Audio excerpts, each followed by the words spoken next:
condiciones de iniciar el módulo 2 del estudio de nuestra materia Derecho Constitucional.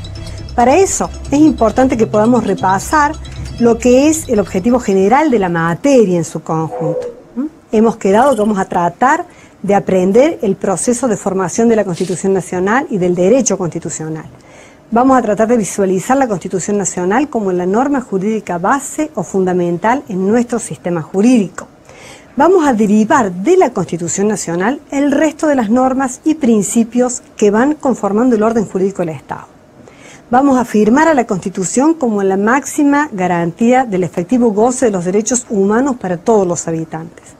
Vamos a aprender sobre la organización del Estado Nacional. Vamos a conocer sobre el derecho constitucional en general y específicamente sobre el constitucionalismo. Nos adentramos en el estudio de la Constitución Nacional, sobre todo poder constituyente y de reforma, antecedentes históricos, caracteres, tipología, creencias constitucionales, el preámbulo.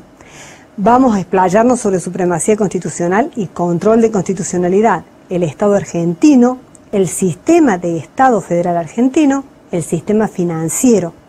Vamos a hablar sobre declaraciones de derechos y garantías, sobre derechos constitucionales, garantías de la libertad, limitaciones a los derechos y garantías, sobre el gobierno argentino, el régimen representativo y republicano, la división de poderes o funciones en la Constitución. Este es el gran objetivo que vamos a perseguir respecto de toda la materia en su conjunto. Por eso hemos hecho un esquema conceptual que se refleja con estos objetivos. Vemos el Estado argentino y la Constitución de la Nación. Esto ya fuimos desarrollándolo en el módulo 1. Ahora, en el módulo 2, nos vamos a adentrar en el Estado respecto a sus elementos constitutivos y, sobre todo, en el federalismo. Vemos el Estado federal, el sistema financiero. Hemos visto el derecho constitucional, la Constitución, sus antecedentes históricos, la Constitución argentina, la Constitución nacional, estudiamos declaraciones de derechos y garantías, toda la primera parte, derechos constitucionales, garantías de la libertad, limitaciones a los derechos y garantías, y vemos también la segunda parte de la Constitución, gobierno argentino, el régimen representativo, régimen republicano y los tres poderes, las tres grandes divisiones del poder legislativo, ejecutivo y judicial. Estamos, una vez que ya hemos vuelto a enfocarnos en la materia, en sus objetivos generales, en sus objetivos, digamos, en el esquema general, vamos a empezar a desarrollar los temas que corresponden al módulo 2. Y vemos cuáles son los objetivos específicos de este módulo. Vamos a tratar de visualizar el Estado en relación a sus elementos constitutivos. Hacemos un estudio previo del Estado. Conceptualizamos el Estado de su gestación, evolución y la crisis actual del Estado.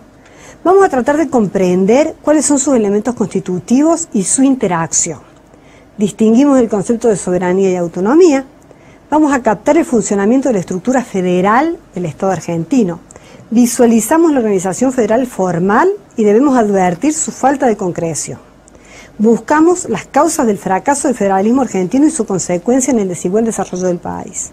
Vamos a tratar de conocer la distribución y adjudicación de los recursos tributarios en su esquema constitucional y legal. Y ahora sí, empezamos el desarrollo del esquema general del segundo módulo. Vamos a ver los elementos constitutivos del Estado Nacional Argentino, vamos a hablar del poder, el pueblo y el territorio. Vamos a hablar también del Estado respecto a las relaciones internacionales, es decir, el Estado en relación con otros Estados. Vamos a ver el régimen de los tratados, vamos a ver la relación del Estado y la Iglesia, vamos a ver la relación del Estado con el Mercosur, el Pacto de San José de Costa Rica con la enorme importancia que tiene, y vamos a ver otros tratados de derechos humanos que han tenido rango constitucional en la reforma del 94. Vamos a distinguir, según el artículo 1 de la Constitución de la Nación, qué son formas de Estado y formas de gobierno. Ahora hablamos de formas de Estado. Vamos a hablar de las distintas formas que pueden asumir los distintos estados en abstracto, unitarios, federales y confederales. Y vamos a ver cómo está conformado el Estado federal argentino. Vamos a analizar qué relaciones hay en este federalismo entre nación y provincias, de participación, de subordinación, de cooperación. Vamos a estudiar específicamente cada una. Ahora bien, Vamos a iniciar el desarrollo pormenorizado de la clase. Hemos dicho que arrancábamos de un estudio del Estado. No podemos extendernos demasiado. Sucede que la ciencia política ha tratado acabadamente el tema del Estado, su nacimiento, su conformación. Vamos a ver que filosóficamente hablando hay dos grandes teorías. Unas que son afirmativistas o sustancialistas. Estos van a creer ver en el Estado un ser como con una suerte de existencia natural, independiente del hombre. Estas teorías afirmativas o sustantivas pueden ser organicistas, que son aquellas que ven en el Estado un ser vivo, semejante a la persona natural. Se basan en las teorías de Darwin y en base a estas teorías explican sus aspectos sociológicos y su evolución. Los personalistas le atribuyen una personalidad semejante también a la del hombre, pero con una personalidad jurídica. Por ejemplo, el francés Savigny es tributario de estas teorías personalistas afirmativistas. El Estado es un ser independiente del hombre. Las teorías negativistas no es que nieguen el Estado y su existencia. Por favor, no vayan a malinterpretar el título de estas teorías. Pero creen ver que el Estado no es un ser independiente, un ser que puede caminar y nacer por sí mismo. No, lo hacen depender de una creación del hombre. El Estado es una creación del hombre. Podemos resaltar el pensamiento de Duhigg. Para Duhigg, el Estado es el resultado del juego de relaciones humanas, con una diferenciación de grupos. Uno reducido a que está constituido por los que gobiernan y uno más extenso que está constituido por los gobernados. Es decir, él ve estos dos grupos claramente distinguidos, pero nacen por la voluntad del hombre. Maritain, también francés, dice que el Estado, que se identifica con la parte superior del cuerpo político, el gobierno, la autoridad, no es otra cosa que un instrumento de los hombres asociados para alcanzar el fin común. Él ya le agrega esto de la finalidad del Estado. Es el fin común que los hombres mismos se han fijado. Bueno, Kelsen habla de la teoría pura del Estado. Él dice que el Estado debe ser analizado. Él dice que no existe en el reino de la naturaleza el Estado, sino que es una creación del espíritu humano.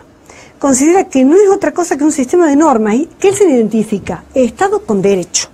No se olviden de esto. Bueno, entre nuestros autores, Enrique Martínez Paz, también participa de las teorías negativistas, considera que el hombre es un animal político. Esto de Aristóteles, el son político. El hombre es un ser social, necesita sí o sí vivir en sociedad y en el Estado. Nace en la sociedad, como lo decimos, no puede ser concebido viviendo fuera de la sociedad. Pero esta vida en sociedad requiere ser sometida a reglas, a un orden de convivencia. Por eso estas reglas, cuyo sentido es hacer posible la convivencia y la satisfacción del bien común de quienes conviven. Entonces, participo, ustedes pueden tomar la postura que consideren que explica de mejor medida, digamos, la existencia del Estado. Yo participo de las teorías negativistas. Para mí el hombre es un ser social que necesita de la creación de la sociedad y, por supuesto, de la organización del Estado. El hombre no puede realizarse sin un orden jurídico, social y político. En ese sentido, el Estado tiene elementos constitutivos. Estos elementos constitutivos van a ser el poder, la población y el territorio. Sí o sí necesitamos poder, población y territorio. El poder, al decir de Germán Vidal Campos, es un motor, es una fuerza generadora. ¿Qué genera esta fuerza? La acción, la conducción. Es el que va a determinar el poder y el destino de la sociedad. ¿A dónde vamos? ¿Qué acciones debemos realizar para marcar hacia dónde vamos? Representa la regulación jurídica de las relaciones humanas y está totalmente vinculado a la soberanía. Sabemos que el poder del Estado es un poder soberano del Estado, es decir, es el Estado quien tiene este motor generador de hacer, de decidir, de poder determinarse digamos, dentro de un territorio. Este poder va a tener un rol fundamental hacia el exterior, porque le va a marcar a los otros estados que este es un estado con poder soberano. Ese poder soberano se ejerce sobre sus súbditos, por llamarlo de alguna manera, hoy sus habitantes, las personas que lo habitan. Entonces, limita la acción externa en cuanto a poder soberano. Respecto del interior, marca un sometimiento del hombre en sociedad al orden jurídico, fundamentalmente, de la comunidad. Pero cuidado, no es a la voluntad de quien gobierna, sino a las normas de derecho. En el Estado de Derecho, tanto la autoridad como los hombres, los individuos, estamos de igual manera sometidos a la ley. Autoridad, personas sometidos a la ley. Es decir, que esta soberanía es una soberanía de criterio jurídico. Estamos sí sometidos al poder del Estado, al poder soberano de la ley, al mundo del orden y de la ley. Hemos visto el poder, no hay Estado sin poder, hacia el exterior, hacia el interior. Pero ese poder, ¿sobre quién hacia el interior se ejerce? Sobre el pueblo. El pueblo tiene que ver con la conformación social. Si bien hay una serie de teorías respecto a cuáles son las características del pueblo, algunos lo vinculan con la nación, es decir, esta idiosincrasia de pertenecer al mismo grupo humano. Otras teorías no lo vinculan en este sentido. Pero sin lugar a dudas, en el pueblo hay una unión de hombres que están, digamos, vinculados por distintos lazos de unión, por distintos vínculos. Son vínculos históricos, se comparte una historia. Son vínculos políticos, de intereses comunes, etc. Digamos que hay pueblo cuando hay una comunidad de intereses, una comunidad de ideología, una comunidad de anhelos, de sueños, se comparten valores, se comparten historias. Hay una cierta homogeneidad. No hace falta una uniformidad, por supuesto, no vamos a pensar que el pueblo necesita uniformidad, sería absurdo solo el hecho de pensarlo, pero sí una cierta homogeneidad. En ese sentido vemos dos conceptos que son muy importantes, la nacionalidad y la ciudadanía. ¿Quiénes van a ser nacionales? La Argentina participa de las teorías más amplias de la nacionalidad y va a tratar de que sea abarcativa la nacionalidad argentina. En ese sentido, es partícipe del ius soli, es decir, del derecho del suelo. Va a considerar que son argentinos todos los que nacen en el suelo argentino en general. Es decir, se hace mucho hincapié en el argentino nativo. Pero también aplica el ius sanguinis. ¿Por qué? Porque si somos hijos de argentinos nativos nacidos en otro país, también adquirimos la nacionalidad argentina. También podemos adquirir la nacionalidad argentina por opción, es decir, por permanecer 2 años o más en el territorio argentino y haber cumplido, digamos, con una serie de requisitos exigidas para poder ser nacionalizados argentinos, aunque no hayamos nacido en el territorio ni seamos hijos de argentinos. Esto está regulado por la ley 21.795, una ley muy clara. Si quieren pueden buscarla, van a ver la clasificación, quiénes son argentinos nativos y quiénes son argentinos porque han optado por la ciudadanía o la nacionalidad. ¿Por qué es distinto el concepto de ciudadanía que el de nacionalidad? Porque es mayor la cantidad de nacionales que la cantidad de ciudadanos. El concepto de ciudadanía vincula directamente a la persona con el ejercicio de los derechos políticos. ¿Quiénes son los ciudadanos? Los que participan fundamentalmente del cuerpo electoral, de la formación de la población. Los niños, por más que sean argentinos nativos, hasta los 18 años que no pueden votar, señores, no son ciudadanos. Los extranjeros que no se han nacionalizado argentinos y no piden ser ciudadanos argentinos en este sentido, no son ciudadanos, no gozan de los derechos políticos. Hay una vinculación directa con la conformación del Estado por medio de la participación ciudadana. Participar en el ejercicio de la soberanía popular es lo que nos hace ser ciudadanos. Es importante acá destacar el rol de los pueblos aborígenes. Hablamos de homogeneidad, hablamos de integración, pero Argentina es un país que, al decir de muchos compatriotas, está formado por distintas oleadas inmigratorias.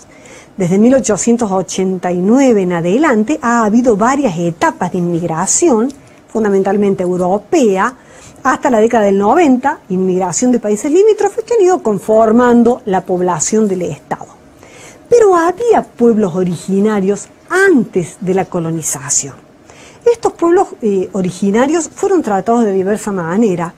Al norte de nuestro país, los autores suelen coincidir en que ha habido una integración de los aborígenes a la formación, digamos, de la población.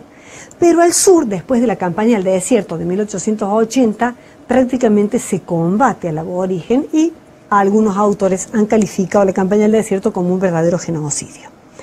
Es importante destacar en este tema que la reforma de 1994, en el artículo 75, inciso 17, ha reconocido la preexistencia étnica y cultural de los pueblos aborígenes argentinos. Prácticamente les ha dado un rango, un reconocimiento de preexistencia, respeta su integración, sus costumbres, su educación bilingüe y compromete tanto la nación como las provincias a respetar la propiedad comunitaria de la tierra. Vamos a volver sobre este tema, es un tema muy interesante y también les ha dado una gran participación en la gestión de los recursos naturales, porque se ha comprendido que las comunidades aborígenes han tenido una mejor relación con el ambiente que, digamos, la conformación de la población argentina que se produjo a ulterioridad. Creo que, bueno, habiendo visto estos elementos, poder, pueblo, vamos a poder avanzar con territorio, que es el último elemento del Estado que nos falta, en el próximo bloque.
Estamos hablando sobre cuáles son los elementos constitutivos o bases causales del Estado. Hemos visto poder, hemos visto población y rápidamente vamos a ver cuál es, digamos, la base física de existencia del Estado, dónde se ejerce el poder soberano y dónde está sentada la población del Estado, que es el territorio. Base física o base o ámbito geográfico sobre el cual el Estado ejerce su jurisdicción soberanamente. Esto incluye los conceptos de propiedad, de soberanía y de jurisdicción. El Estado es propietario de su territorio en un sentido amplio del término propiedad, ejerce su poder soberano sobre este espacio físico y además su jurisdicción, es decir, puede imponer el sometimiento al cumplimiento de las normas, coactivamente. ¿Qué forma el territorio argentino? El territorio argentino es vastísimo, tenemos un Estado nacional maravilloso si vamos a hablar de la base física o de la base territorial. Tenemos una enorme extensión y nuestro territorio está conformado por el suelo continental, que es la superficie de la tierra que está encerrada dentro de los límites o fronteras del Estado. También el subsuelo conforma parte del territorio, es decir, todas las riquezas y todo lo que se encuentra por debajo de la superficie es también parte de la propiedad del Estado. En nuestro caso, no solo tenemos una parte de suelo territorial, sino que también tenemos una conformación insular importante, conformado por las Islas Malvinas, Georgias y Sandwich del Sur, que están en un conflicto internacional, ustedes lo saben tanto como yo, y también se extiende sobre una porción del territorio antártico. ¿Qué más integra? No solo la superficie del suelo, no solo el subsuelo, sino también la superficie aérea o el espacio aéreo. El Estado también ejerce soberanía sobre su espacio aéreo y es, digamos, toda la proyección del suelo hacia arriba. Y la única discusión existente es hasta dónde se extiende hacia arriba esta soberanía del Estado nacional. Vamos a decir que la estratosfera está fuera de la soberanía del Estado. ¿Por qué? Porque forma parte del patrimonio común de la humanidad. El espacio sideral o lo que está en la estratosfera forma parte del patrimonio común de la humanidad y los estados no pueden ejercer sobre él soberanía alguna. También el mar territorial, en la riqueza enorme de nuestro territorio, es parte importante de nuestra base territorial. Hay dos teorías sobre cuál es el alcance, digamos, hacia dónde extiende el Estado su jurisdicción, la teoría de las 5 millas, la teoría de las 200 millas, en fin. en realidad se extiende por el mar adyacente hasta un determinado espacio. Argentina sostiene la tesis más amplia, la de las 200 millas. Acá es importante ver cómo nuestra organización estatal vincula el Estado, el poder y el territorio. Acá vamos a hacer hincapié en que hay distintas formas de organizar el Estado, vinculando estos tres elementos. ¿Cómo organizo el poder respecto de la población y cómo lo distribuyo en el territorio? En este sentido, el artículo 1 de la Constitución sostiene que la nación argentina adopta para su gobierno la forma representativa, republicana y federal. Sin embargo, todos los autores son contestes en que la forma federal no es una forma de gobierno, sino que es una forma de Estado. Tiene que ver con esto que estamos hablando. Es decir, en los estados, según su forma, la forma constitutiva de Estado pueden ser unitarios, confederales o federales. El Estado unitario va a centralizar el poder en el territorio y lo va a ejercer sobre la población. Por eso tenemos que ver cómo juegan estos tres elementos. En el Estado centralizado o unitario va a haber una sola cabeza de poder sobre una extensión territorial y sobre toda la población en su conjunto. Chile, por ejemplo, es un Estado unitario. No significa que Chile no tenga república y no tenga sistema representativo, ¿eh? Ojo, estas son formas de gobierno. Los Estados Unidos, que de alguna manera han influido en nuestra conformación federal, tienen también una organización distinta. No son un Estado centralizado, son un Estado federal o con distribución territorial del poder. Acá vemos cómo distribuimos el ejercicio del poder en el territorio respecto a la población. Vamos a ver que hay como dos órdenes territoriales. Hay como una descentralización territorial del poder. Un ejercicio del poder territorial lo van a tener a su cargo las provincias, que son formaciones históricas previas al Estado Nacional. Y otra conformación, digamos, del poder va a estar dado en el territorio en su conjunto por medio de la creación de órganos centrales de gobierno y de poder. Vamos a ver cómo podemos conjugar esta coexistencia de nación y provincias. Cómo viene la historia del federalismo argentino, cómo la Argentina toma esta definición, porque no siempre la Argentina se definió como un Estado federal. Creo que siempre tuvimos la concepción del federalismo. ¿Por qué? Porque había como una suerte en la misma población y en el mismo territorio, había una suerte como una doble ideología, como una doble concepción del Estado Nacional. Una, la del puerto, en Buenos Aires, que participaban de la idea de un Estado centralizado, con un poder férreo sobre todo el Estado territorial, que de alguna manera sometiera a las provincias al poder central del Estado Nacional. El puerto tiene una visión que participa de una ideología moderna, de avanzada, de progreso científico, de las nuevas teorías, de las nuevas ideologías. Mira siempre hacia Europa, con una gran influencia de Europa. Estoy hablando fundamentalmente a principios por allá por 1810, 1820, hasta la Organización Nacional en 1853. Mientras que el puerto participa de esta concepción de progreso, de avanzada, de ilustración, de iluminación, de ver hacia Europa, de trasladar conceptos de Europa hacia nuestras tierras, el interior va a ser mucho más conservador, más tradicional, va a conservar más las costumbres familiares y tradicionales, va a participar de una concepción diferente de la organización nacional.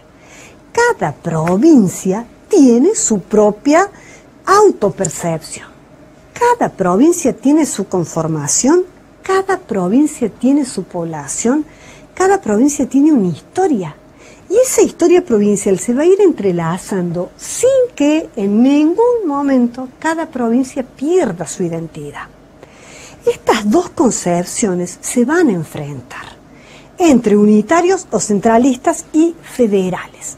Y vamos a ver que esta disputa prácticamente cierra en la Constitución de 1853 con la reforma de 1860, que la vamos a ver, pero mantiene consecuencias hasta el día de hoy. Tanto es así que nos hacen preguntar, ¿estamos en presencia de un verdadero federalismo? ¿Hay una real descentralización del poder?